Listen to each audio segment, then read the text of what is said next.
his fur, which is not normal for cats.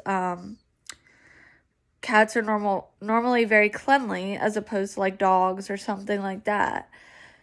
So we couldn't understand why his fur was smelling, and I said I think it's because of his breath. Maybe he is cleaning himself. I don't know that he was, though, because I didn't really see him doing that. He was mostly just laying around the house, and he would get up every time you come in the room. He would go meow, and like he wanted food. He was very famished, like all the time, even though we're giving him all this food. So I guess we both didn't realize like how we knew he was sick, but we didn't think he was dying because like cats and animals in general are very good at hiding when they're sick.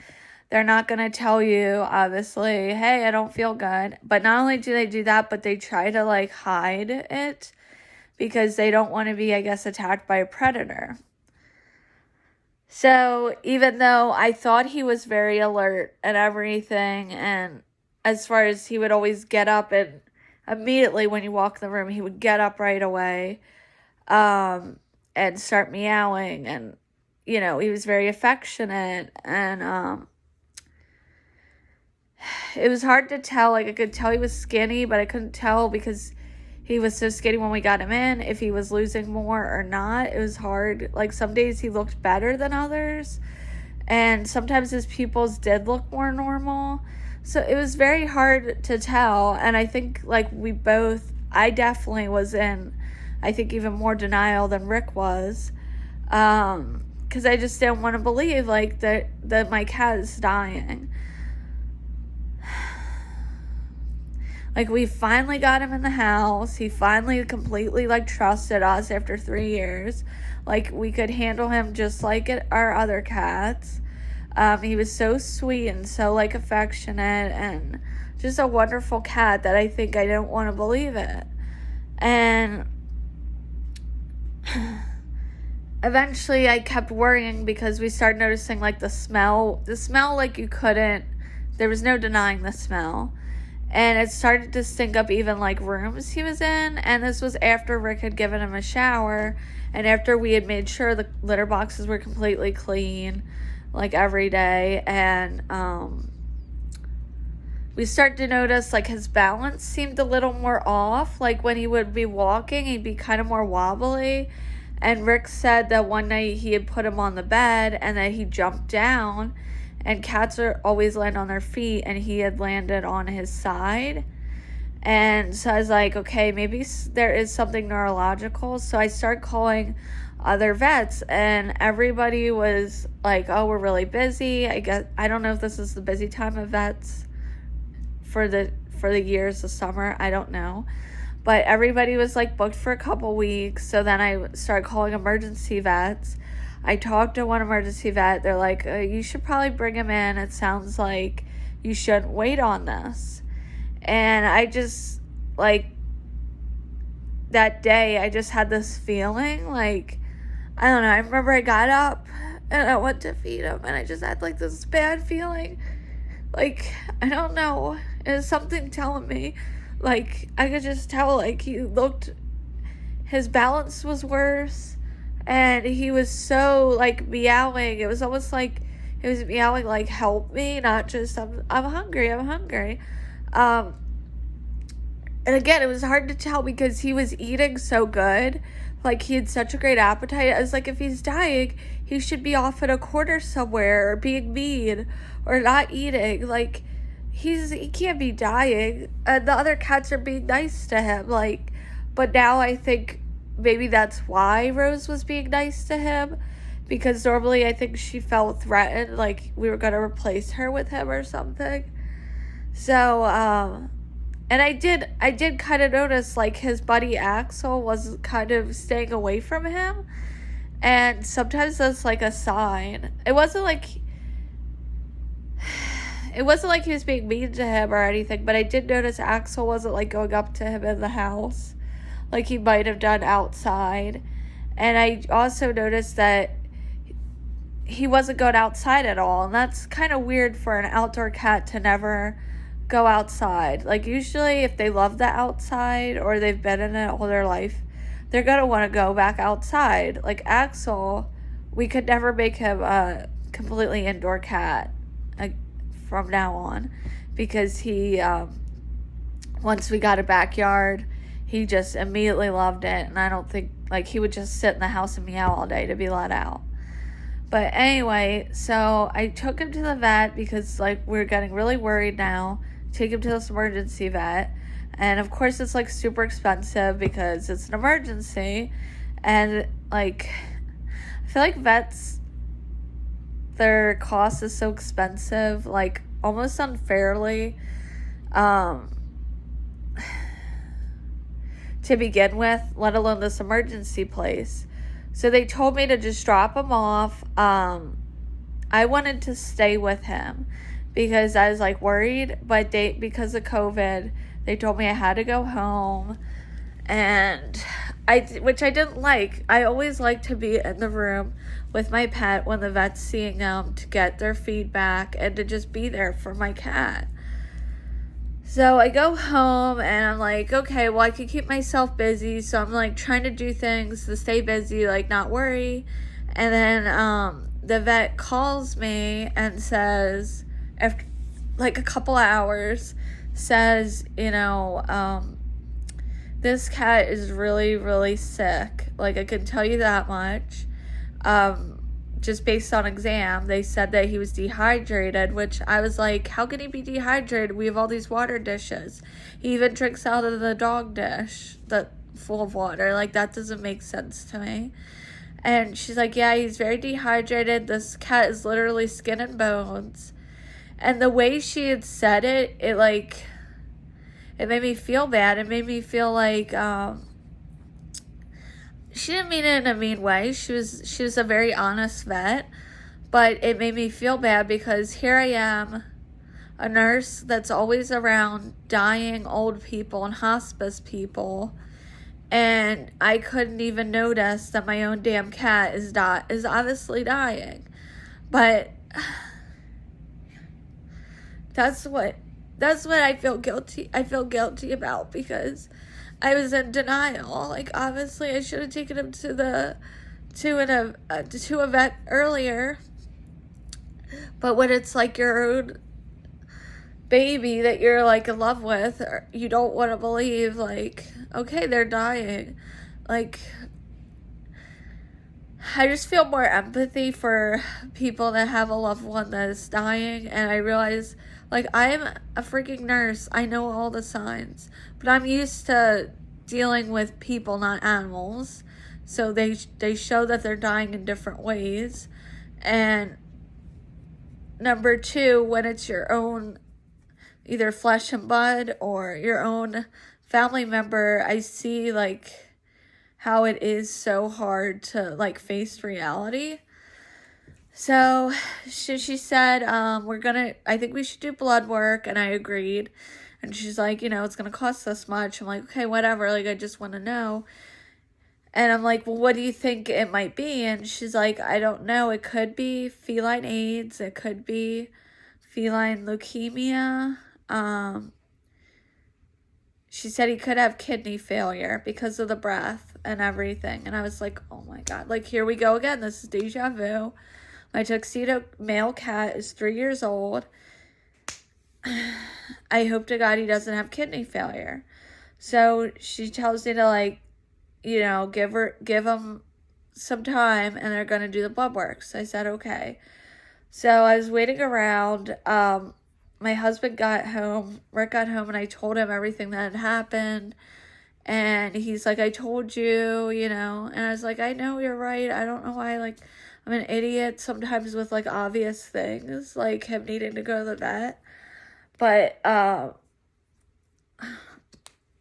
was like, I realize now, like, he is really sick just from talking to the vet, like, having that, like, medical expert or whatever talk to me, and the way she was, like, just being straight up with me about his condition made me realize, like, wow, he is possibly dying right now.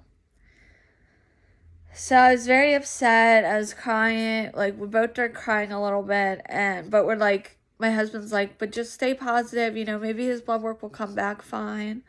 Who knows? So I'm like, okay. So we're waiting. A couple more hours go by. Then the vet calls us back and gives us bad news. So she says that he doesn't. At first she said, well, I've got bad news, but he doesn't have AIDS, he doesn't have leukemia, and his kidney labs are pretty good, but he's got a couple of very serious different things going on with him. And I said, well, what's going on? And I'm writing it down because, like, I couldn't even, I know all the lab values, like, for humans and stuff, but I'm like, I don't know if cats are different. Plus, like, I was, like, very upset. Like, it was like, the reality that this cat might not make it. So, I'm, like, writing down what she's telling me, which I think is, like, good advice. Like, if you're really upset or whatever, and you're in a doctor office, vet office, bring paper with you, because you're not going to remember what they're telling you. So, and I still don't even remember what she told me. I wrote it down. I have it in my house, but I do remember the gist, but I don't remember, like, the values or whatever. But she said sorry.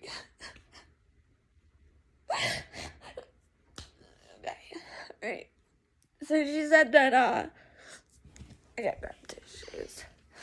So she, hold on 1 second. Oh my god. So she told me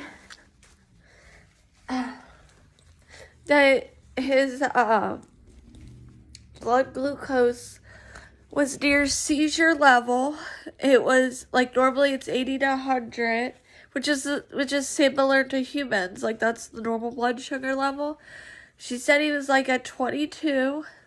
I do remember that value. She said he was at 22 and that he was, like, potentially get a seizure if we had not brought him in, which that's true with humans too. Like, if you're diabetic and your sugars get too low, not just you could seizures. Some people, they'll just pass out. They can get permanent brain damage. They can die. So she was like, it's a good thing that you brought him in when you did. And I had no idea that his blood sugar was like that. And she said the blood sugar thing, we've been giving him D5, which that's what you do with humans too. And she's like, and then the other serious issue is for his labs is that his platelets and, like, his blood count is just terrible and way, way, way too low. So he's got severe anemia and thrombocytopenia. That's basically what the terms for them are. And I was like, what? I was so shocked. And me and Rick were, like, crying because we're like, are you kidding me? And, like, what does this mean? And she's like, well, we can do a lot of, we can do, like, blood transfusions and all this, but I'm gonna tell you right now, whatever we're gonna do, it's gonna be very expensive if we try to save him. And in all honesty, it might not save him. We might never find out what's wrong with him. She told us it's very difficult to locate cat blood. Like right now, they didn't have any there. And then she's like, this was a couple phone calls that happened because we had to discuss, like, what we found out with each other, and then we, like, called her back because she's like, or you can wind up euthanizing your cat, which is totally, she said, is totally understandable because she's like, it's going to be in the thousands if we try. And we're like, well, how much thousands? She's like, maybe 3,000 or more just to get him stabilized, like to get him to a kind of healthy level. So I think I hung up then or something. I said, we'll call you back. And we were talking about it, and like, we only have so much money to spend on this cat. We'd already spent so much just doing the exam and getting him his blood work and what they'd done to him, like the fluids and all that crap. And we call her, well, and then we talked about how we love him like he's one of our indoor cats, but like, how much can we spend on this cat because we have a baby on the way. We don't even know, like she said, if this is gonna fix him or if he's still gonna die or what the hell. We don't even know what the heck's wrong with this cat. So we call her back because we were like, I don't think we're going to be able to do this, but we call her back. She wrote up an estimate for us, which was very nice of her. And she was very honest with us. Like she said, if this was my cat, I would have to put him down because I couldn't afford it. And she's like, he's probably going to need to see some specialists, like a blood specialist or something. And she's like, and look, we called another sister facility. They don't have any cat blood, so I don't even know if we can get cat blood. And I'm realizing this video is really long, but I don't care. This video, like I said, is mostly for me.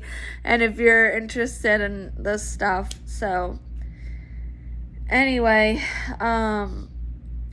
I just feel like it's very like cathartic or something, getting this off my chest. Like, it's helping me realize everything that happened. So, she basically seemed to be steering us like more in the way of euthanizing. Not steering us, but she was being honest, and she's like, look, you've got two choices, and I don't necessarily think he's gonna have a great outcome either way. So we were both very upset because we didn't think he was dying. We didn't think he was gonna die that day. It was like a lot of shock and like not shock and oh my god, we didn't even know he was sick. Just shock of like the magnitude of what was going on. And then there was just like all these questions. Like we asked her like, well, I don't understand. Like, how could this be? And she's like, look, animals are very good at hiding when they're sick. So you might not have been picking up on like what was actually going on because of how he was he might have been behaving like he was fine, but I mean, think of all those things that was giving you red flags, like the balance issues, the losing some fur, he had very bad dandruff, like the smells. Like, you can't deny those things, even though you might feel like, yeah, but they're acting a certain way. Or I felt like he wanted to live, and I still think he did. But it doesn't take away from, she's like, look at the lab values, that you can't deny those lab values. So, because on one end, you're like not rationally thinking because you don't want to believe it, but it's like you can't deny the scientific like lab values, the symptoms. You can't deny those things, even if you don't want to face the facts. So what she was saying was making a lot of sense, but we didn't want to hear it, but it made a lot of sense. And when we asked her, like, what could have caused, why would he have low blood sugar? I was like, is he diabetic? And we didn't know it. She's like, she said she didn't think it was that, and that it's probably something a little more complicated, because it's not just that. He's got all these other issues, and he's got like a lot of blood issues. And then she wasn't sure what it was, but being that he was an outdoor cat, we couldn't get him his shots, because we could never like trap him in the house till like just recently. And So she's like, it could be many things. It's hard to say without doing more expensive testing, and, you know, we might not ever know. So all this was very upsetting. It was very devastating because he was 3 years old. He was only 3. It wasn't like, oh, he's old, he's suffering. In my eyes and Rick's eyes, like, he was happy. He was, like, living his best life ever. Like, he was being spoiled with treats and, like, you know, human scraps and given all the love and affection he could. So it's hard to, like, it's hard because he was young, and then number 2, like, he was having the best life ever of his life as far as, like, all the creature comforts he could want, and just really accepting, like, of our love finally, and trusting us. And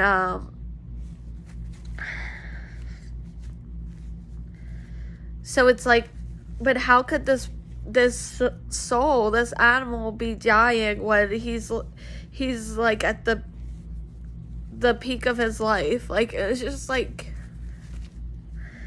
and where we really wanted him to be, like, able to come and go as he pleased. And it was just devastating because of that. Like, it didn't make sense. Like, he's young, he's happy, he finally loves us, he trusts us, like, he's finally comfortable, like, so it's really hard when somebody or something, like an animal, is young and they shouldn't be dying, and they are happy and they're full of life. Like, it seemed so, like, cruel. It seems so cruel and, like, so unfair that was what was happening. But, like, you can't control when somebody's dying.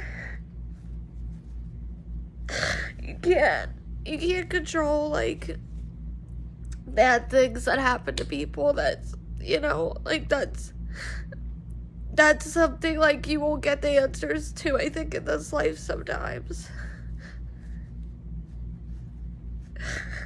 And I was really upset too, because this was the second time that I've had a cat that, like, was a sweetheart and, you know, should have lived a long life.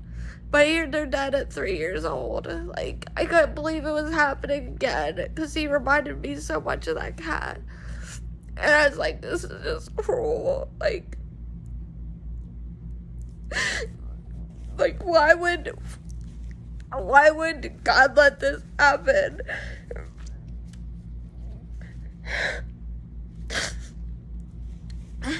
Sorry, this is a very, like, emotional video, but I don't care. Like, who's gonna see this video anyway? I mean, my subscribers, sure, but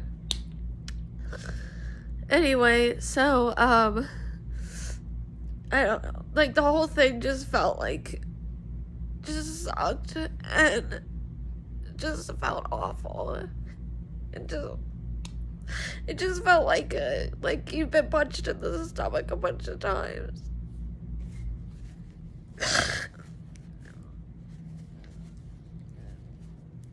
And it still hurts. Like, this was on the 11th, so it's been some time. I am feeling better, but when I said, I do feel like still kind of not like myself still.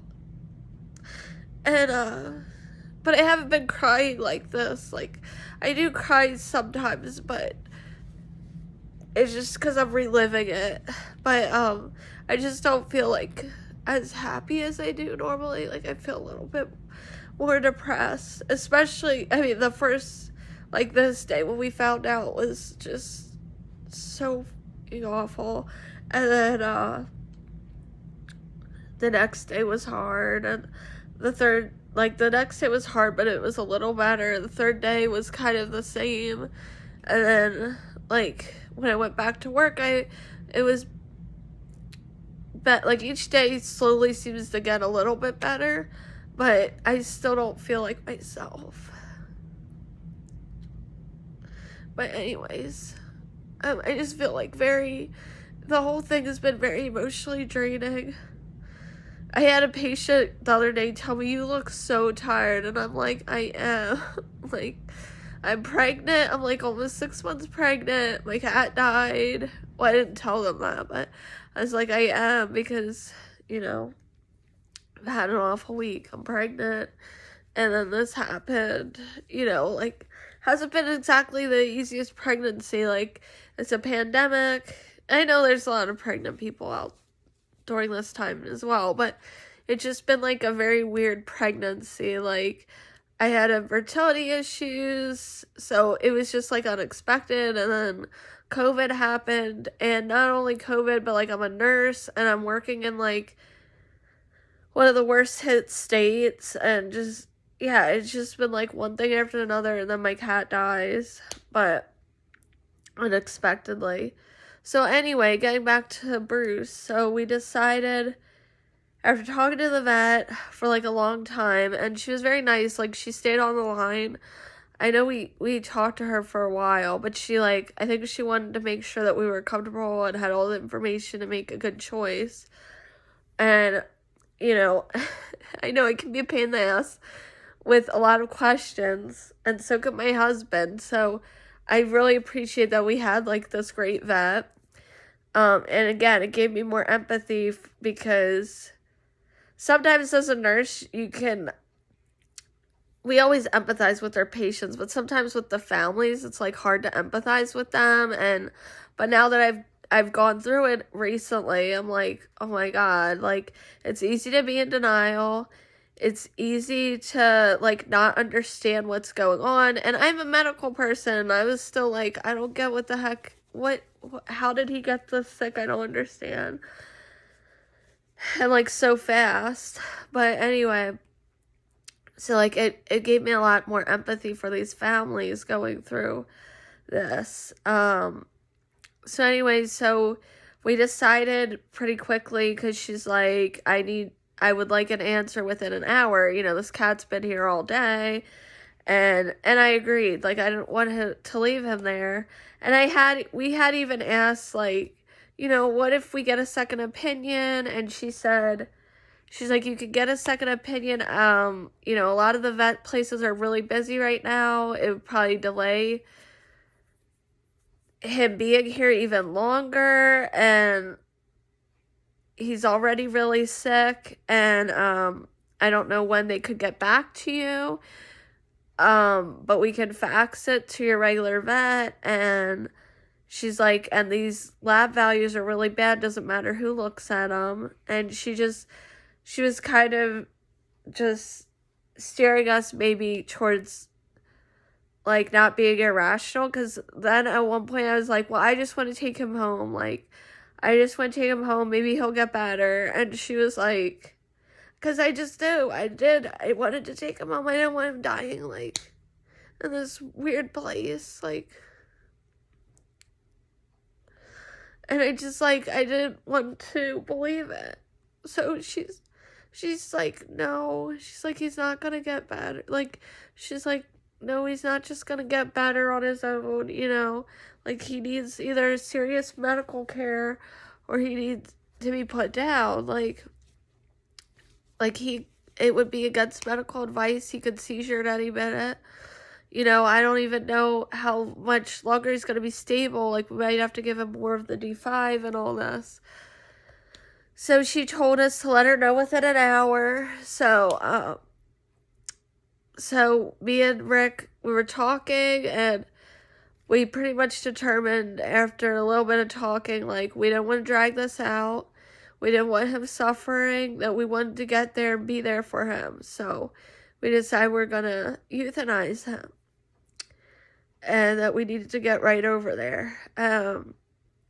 So we called her, we let her know.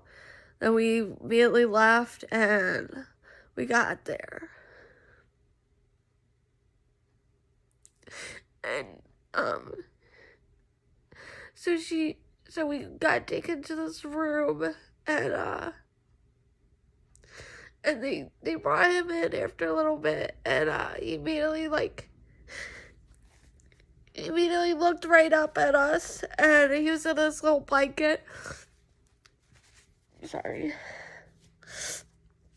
It was in this little cute blanket, and he looked so little, like a little kid.